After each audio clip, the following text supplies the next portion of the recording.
have heard some of the team's selections on what they felt were the best, because we're taking some holiday time off. So they wanted to chime in on what they thought their favorite episodes were, the best of. So, Gerry, it's your turn. You want to share with us what you thought your favorite episode of 2022 was?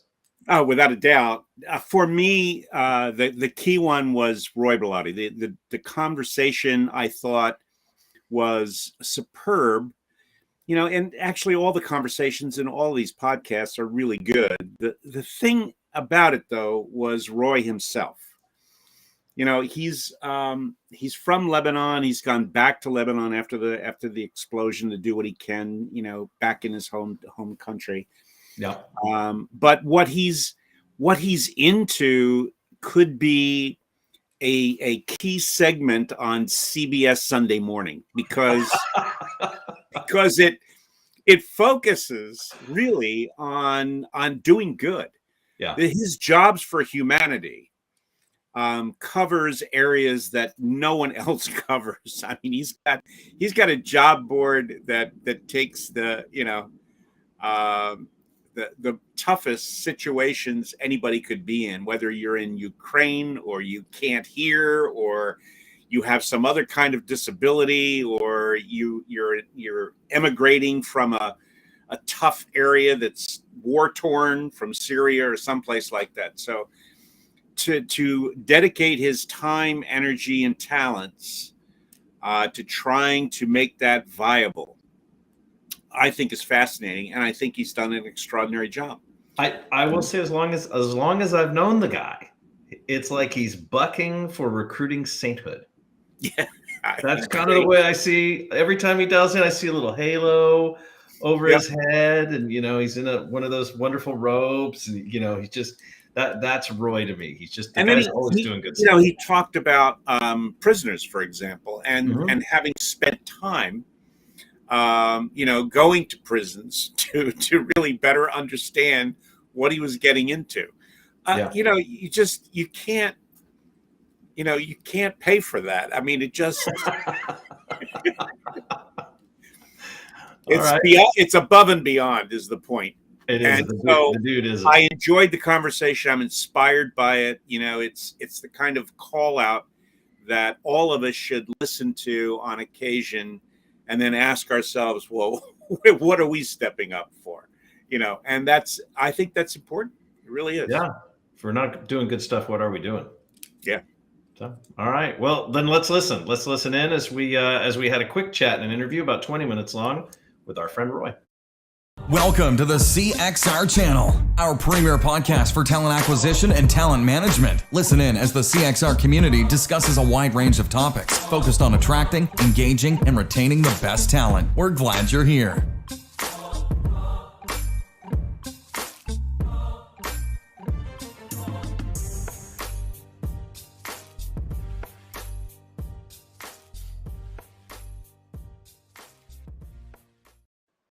So I met Roy, I think when he was still at Smart Recruiters, but this whole Jobs for Humanity thing, I think, was just really starting to take off. So Roy, why don't you give us kind of an escalator pitch for those who may not know who you are? Why don't you kind of tell us who is Roy and why should we be paying attention to Roy today? And then I think we kind of jump in because you're doing some really cool stuff, and I think we should talk about it. Dude, thank you. Like the who is Roy part, I don't like talking too much about myself, so I'm just going to stick to facts. I was raised in Lebanon, moved to the US when I was 17 years old, went to Virginia Tech, and then spent the next 20 years in the US, mostly in recruitment tech.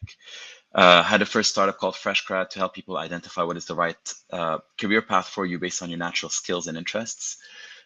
Failed at that 4 years later. But then that really got me into Smart Recruiters because I used my own algorithm to tell me what are the best jobs for me. And joined Smart Recruiters at the seed stage, pre-revenue, and saw it grow all the way to where it is today, an extraordinary product, to be honest. And helped build the product, the marketplace, the conferences. While building the conferences, hiring success grew to few thousand people, multi-day conferences, and I deep dove into what diversity and inclusion means, really diving into people from all walks of life. So I got to volunteer in prisons for 15 to 20 days at Pelican Bay State Prison. Wow. Got to see men get rehabilitated from it. Got to work with Lighthouse for the Blind and spend time there to get a sense of really that invisible divide that we don't realize, that 1 in 25 people on Earth have low vision or are blind. Yet I'd be hard pressed to find anyone who's fully sighted who 4% of their friends are blind. So there is that big divide, even though that the Lighthouse for the Blind is on, in San Francisco, it's on Market and 7th. Like, it's smack in the middle of, Civic Center. But people don't know it, and they don't end up seeing it, even though once you pay attention, you start seeing blind people walking all over. But and so the idea was, how can you get them jobs? And people from all walks of life. Returning citizens, blinds, refugees, single parents, the elderly, the neurodivergent. And so that's what Jobs for Humanity is. It's an expression of, basically an employment platform where any employer can post jobs, or we can post their jobs on the platform, as long as, and Gerry harps on it, Chris harps on it, there's a code of conduct where you are gonna give a good candidate experience and you're gonna get back to candidates. If you do, you're welcome. You don't, never mind. And then where job seekers can come in and feel safe and know that, hey, these are jobs where I have been pre-welcomed, that I can apply. And then comes the part where you connect the two. Yes, there is, a matching algorithm that can go based on skills, but there's an efficient practical training that employers could be given in an hour, to be honest, and then applied over a couple of hours where they come and train people. Yes, it's that simple. You can literally give diversity hiring training, everything through the talent acquisition funnel and fair onboarding with enough adequate information so that you can create a safe space within an hour. But then in comes through one ear, out through the other. If you don't practice it, then you're going to forget it. So that's where then we pair you with a couple of job seekers in your field of work, in your city, so that you can practice what you just learned and internalize everything. And from there, so let me make sure I'm hearing you right. So you're talking about a 1-hour training session that will establish a baseline, right? A level set of minimum requirement to deliver an adequate, if not favorable, candidate experience and improve your DE&I hiring initiatives. We see a lot of organizations put their recruiters and even their hiring managers through this. And we've seen a couple who've done a really nice job of making sure that they certify and recertify on an ongoing basis for this piece. Because I think what you're saying, Roy, and I agree with you, is that if we just show it to you once and say, off you go, it doesn't really stick. Yeah. You're not going to memorize it. And we could even do, if you're curious about this, like, holy shit, an hour, I can give you a 5-minute elevator pitch on any one of the communities, like, you name it. And then I can just share a 5-minute pitch on training. That'll get you 30, 40%. I want to go through the hour. I want to go through the training. Yeah. Okay. All right. Pick your community. Options are neurodivergent, refugees, blind and low vision. I want to go through all of them. Okay. Gerry wants them all. Okay. All right. I am going to walk you through. Well, not necessarily now, but tell me how I get to do that later on. I will take you through. I'll take you through refugees, for example.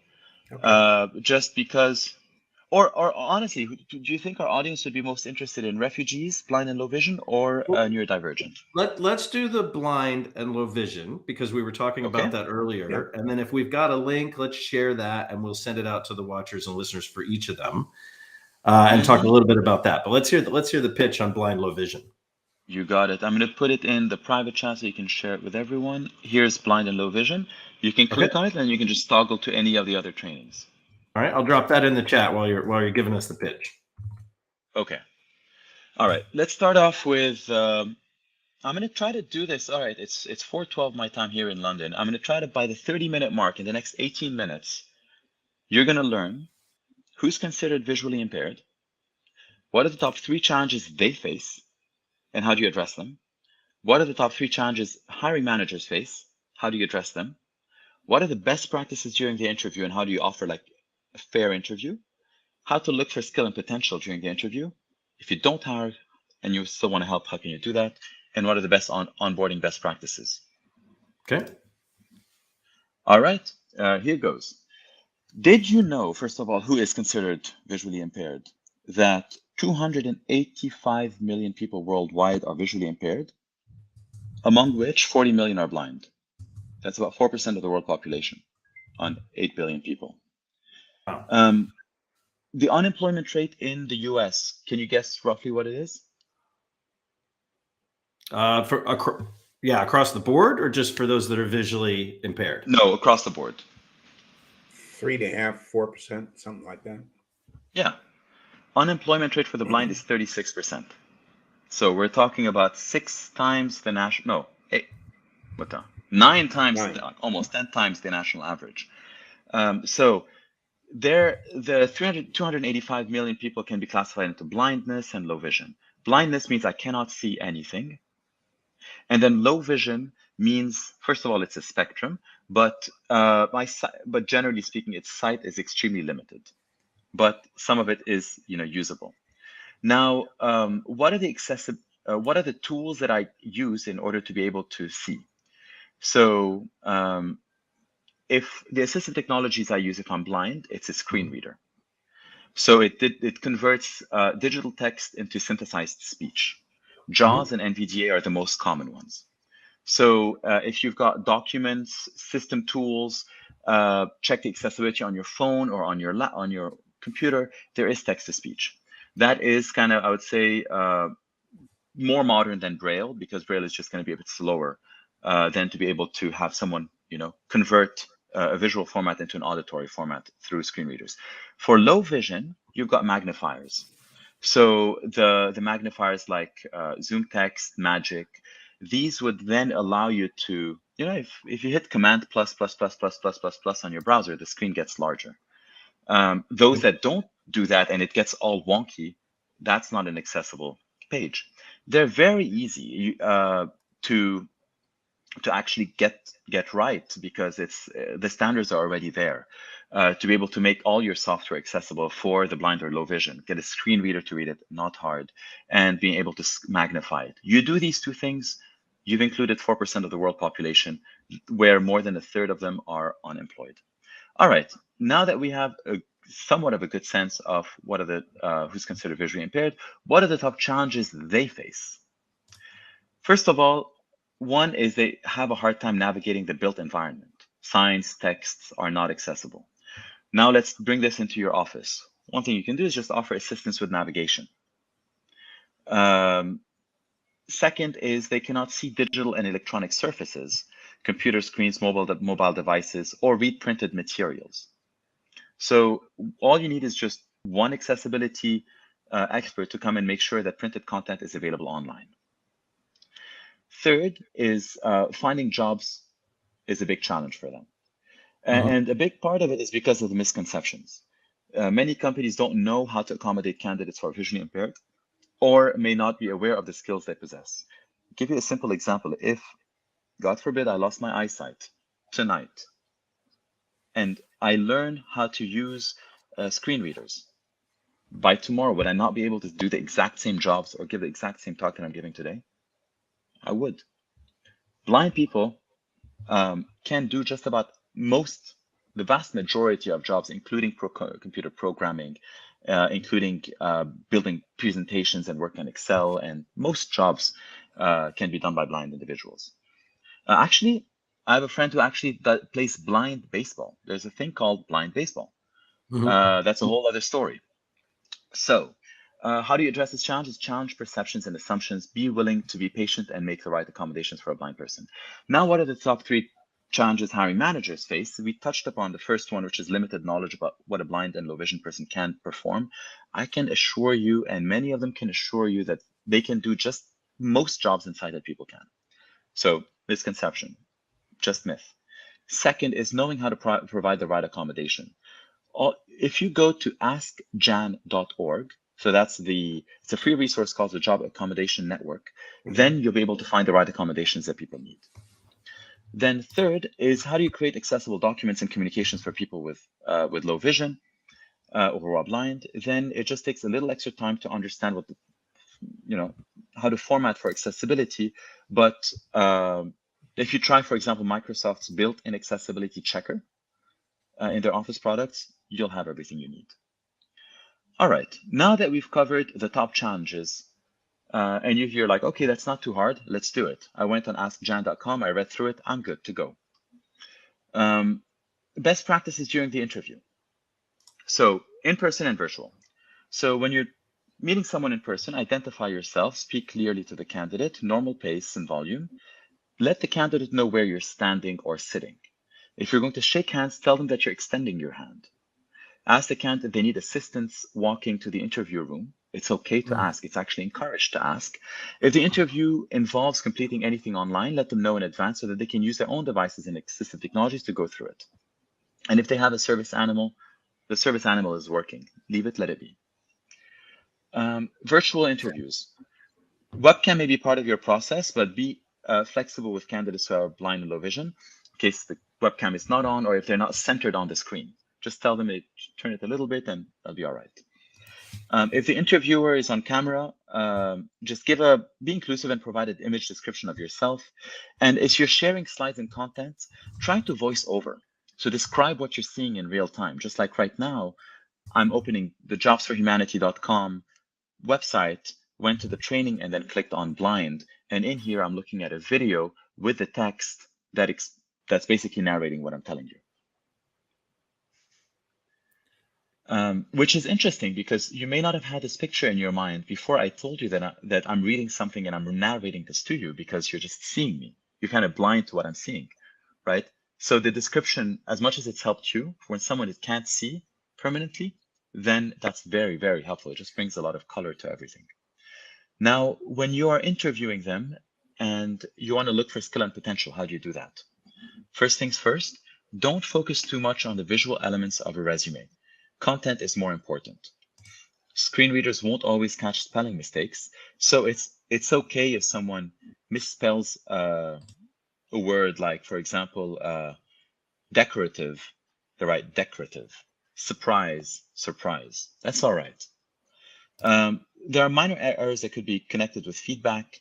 Don't hold it against the candidate. And then just listen to the skills that they bring, the soft skills, when you're talking about, tenacity, the ability to persevere. You can ask some examples, and then you'll be stunned by what you hear. And if that's really important for you, that's pivotal. You'll see these skills. If you want timeliness, the ability to collaborate with people in a team, ask about these things, and you'll get a sense of their potential and their skill and how that complements what you're looking for. But Roy, let me jump in and ask you, like, these are be a good human tips, but they're also some of the most basic things that you would tell a recruiter who's conducting an interview or a hiring manager who's bringing somebody in for the first time. So why do you think in the work and research you're doing this, why the gap here? Like, why do we think that these get missed? Certainly on the front with helping people with special needs or abilities. Like, why such a large gap? Why 10 times the unemployment rate for folks who might be sight impaired? Two reasons. It seems extreme to me. It seems super extreme. It is extreme. Two reasons. I'm going to give you the employer perspective, and then I'll give you the candidate perspective to the best of my knowledge. Keep in mind, I'm always learning. Like tomorrow, I'm actually going to be spending an hour with an accessibility coach and a career coach who is blind to go over all the content and then see if anything we can improve on anything, and then keep on building it just to build our knowledge. This proactiveness that I'm showing is the opposite of that, is the biggest culprit. The biggest gap is because I'm afraid to take a chance. I'm afraid to be wrong. And when you're talking to someone who has such a high unemployment rate, and as you can imagine, it's probably an 80-85% underemployment rate, then take a chance. That'll be super, super, super welcome.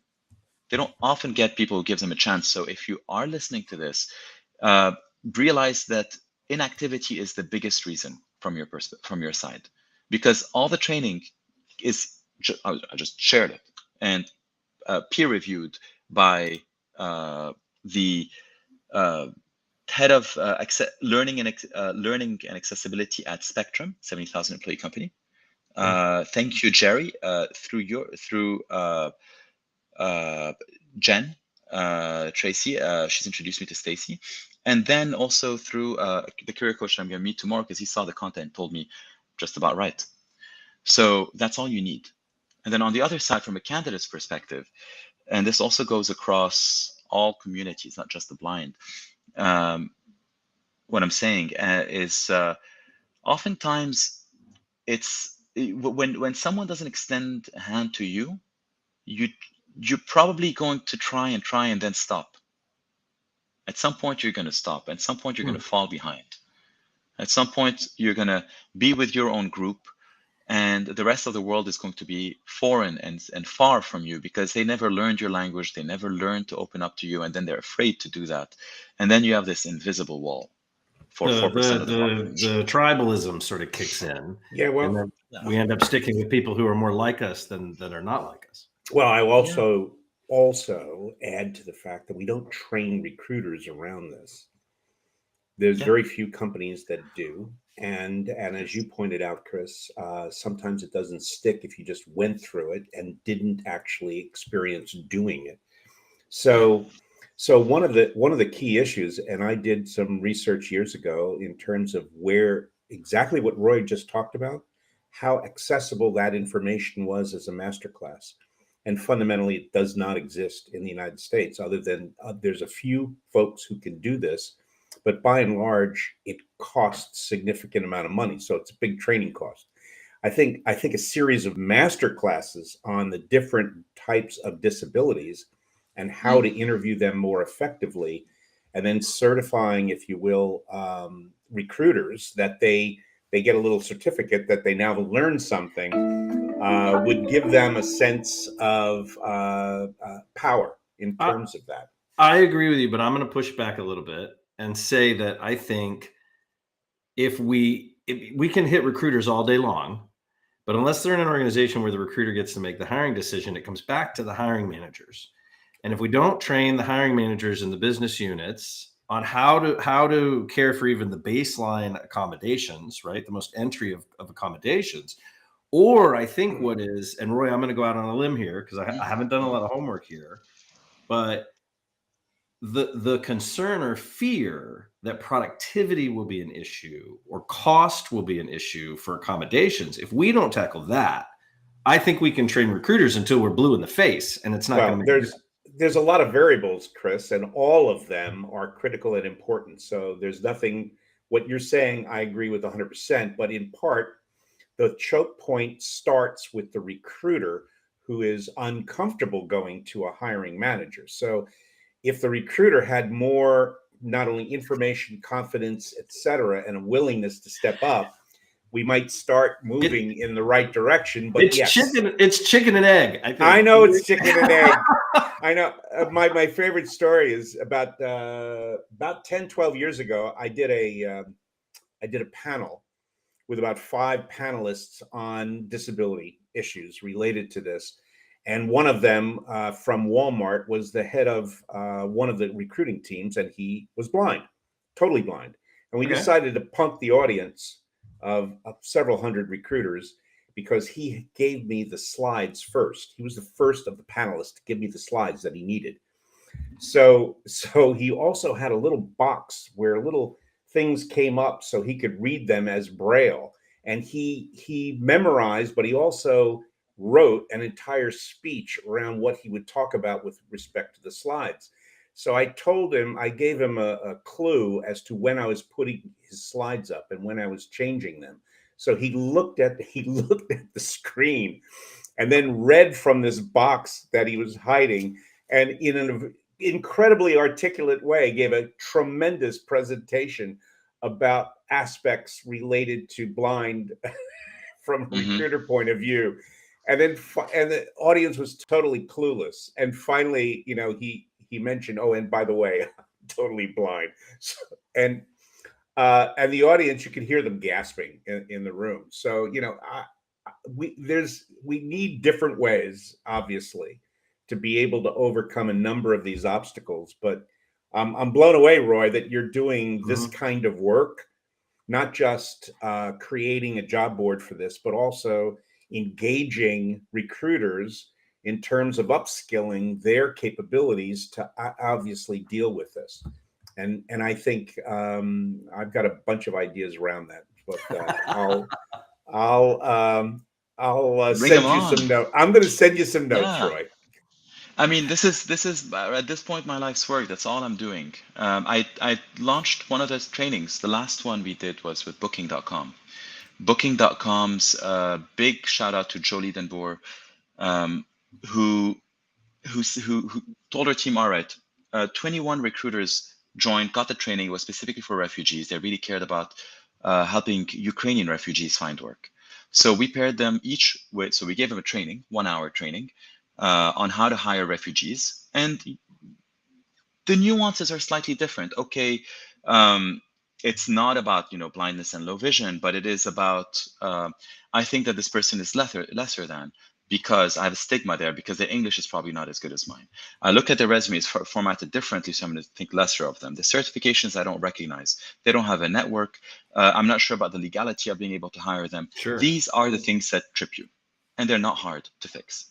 So once you get past that, and it's not that hard, and besides that, from an onboarding standpoint for a refugee, don't do anything outside of offer them if they want some culture and English lessons from, like, you know, outside, but like, don't make them stick out like a sore thumb like they're a refugee, because they never asked to be a refugee. They were, you know, Kareem living in this, or, you know, Ksenia living in Ukraine, and now they are in this place with that label. They don't want that label. They never asked for that label. They just want a job and are treated like everybody else. And then maybe some help with English language, because they had to adjust very quickly. But that's that easy. But then you can only really understand your biases when you're automatically paired with a job seeker. So they paired them with 2 job seekers in their field of work, in their one in their city, the other one in Ukraine. Lo and behold, 6 weeks later, when we checked in for, you know, the second time, see how things were going, out of the 42 refugees, 10 of them found jobs, another 20 got interviews. Recruiters celebrated, like, you can imagine the cohesiveness within that team. They started to love their job again. And then they changed so many lives. And then we asked the job seekers how many dependents on average. It was like 1.5 per. So changed the lives of, you know, 40, 50 people in one cohort over 6 weeks. So this is something that we're doing every month now. And Roy, let me ask you, regardless of which side I'm on, if I'm on the recruiter side or the candidate side, and I want to be part of that sort of reverse recruiting, sort of that initiative that you've got going on, how do I get into play? How do I get to participate? Just contact us go to jobsforhumanity.com, then contact@jobsforhumanity.com. Let us know. Any job seeker who applies, we ask them if they're interested in being coached. So we have, you know, a long list. We obviously have a lot more job seekers.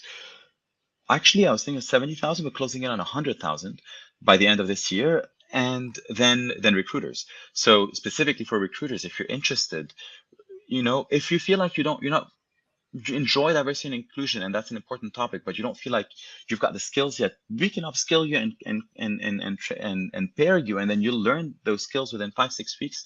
You'd be in a much stronger shape, and you would have literally changed lives. Well, and is there a cost associated with this for the? How does this work? You know, so far, if I yeah, get involved, budget. Yeah, so far what we've done so far, we wanted to prove that it works, and we've done it so far for free. But now that we're doing it on a monthly basis, I'm going to hire someone full time to do that, and I'm going to start paying the trainers rather than tell them, like, could you help? Like, I want to give them, you know, $80 for the training, or $100. So like not very expensive, honestly, and exceptional people. So we'll start putting on a charge to it. We haven't fully digested what exactly that would be, but reach out to us, and we're going to have one cohort after another. And then if an employer wants to come and sponsor this, you'd be better off for it. All right. I love it. Roy, let me ask you, as we wrap up here, right? And it's the jobsforhumanity.com. Much easier to say than recruiters recruiting recruiters, which now I never fumble on, by the way, but jobsforhumanity.com. We've got some other links we've put in the live chat that'll be in the transcripts. So they can check them out.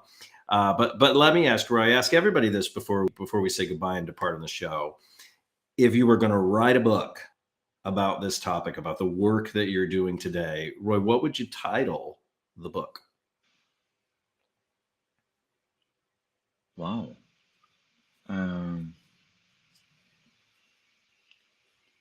That's a great question. This humanity, because we're in it for this reason. It's not about changing too many people's lives. It's about changing yourself and being the best person you can be more human, rather than too process driven, and take a step back, be more human, upskill yourself so that you can be the best version of yourself that you can be. And you're literally looking at a person like a human, and giving them a better humanity. So I'll probably call it humanity. I love that. Roy, who gets the first signed copy? You get the second. Jerry gets the first. Jerry's my Jerome. There Jerome, are people more Jerome, over the Jerome's uncertain. up there. Jerome Turnick's my mentor. He gets there. He gets. I just love Jerome. That's the guy that every time I walk away from talking to him, I just feel better about the planet. He's just that guy. Yeah, Jerome is. I soaked every minute of him managing me, and I just tried to emulate him any chance I get. So if I show any kind of leadership and inspiration, I'm standing on the shoulders of a giant. Good stuff, man. I love it. I love having you on. We got to have you on more often because it's just fun to catch Thanks, up man. with you. And granted, you weren't in a food shack in some other country somewhere in the middle of a jungle, but it was nice to catch up with you in London. Thank you, Chris. So good to see you, man. Good stuff. Hang out for a little bit. Don't go anywhere. I'm gonna put you in the green room. And Roy, again, thank you so much for your time. Thanks. Such gratitude. Appreciate it. Chris. All right. So hang out in there. I just want to share a couple of things really quickly that we've got coming up in the future. Obviously, you can see this. We've got wrapped up with. We've got an internal mobility recruiting meeting that's coming up for our members. We have a solutions spotlight with our dear friend Chris Foreman, who's over at Appcast. Obviously, coming up November 3rd. If you're in the club, that's right, the book club is back. You can check that out. We're wrapping up the book with Ingenuity, My Life in Full. Fantastic read. I think you can also get it on Audible if you're wanting to read it that way and subscribe to it that way. You can do that. We've got a workshop coming up with Jason Lauritsen, whom we're a big fan of. That's November 10th. And then up next on the podcast is Equitable. And we're super excited about that. We've got Rob and Catherine coming up, and that'll be on November 15th. If you are not already aware, it's cxr.works. If you want to see what we've got ahead, it's cxr.works/events. And if you want to catch more of these podcast shows and see what's ahead, I know this is going to shock you. It's cxr.works/podcast. And until then, we'll see you next time, folks. Hang in there. See you online. Thanks for listening to the CXR channel. Please subscribe to CXR on your favorite podcast resource and leave us a review while you're at it. Learn more about CXR at our website, cxr.works, facebook.com and twitter.com/careercrossroads, and on Instagram at careerxroads. We'll catch you next time.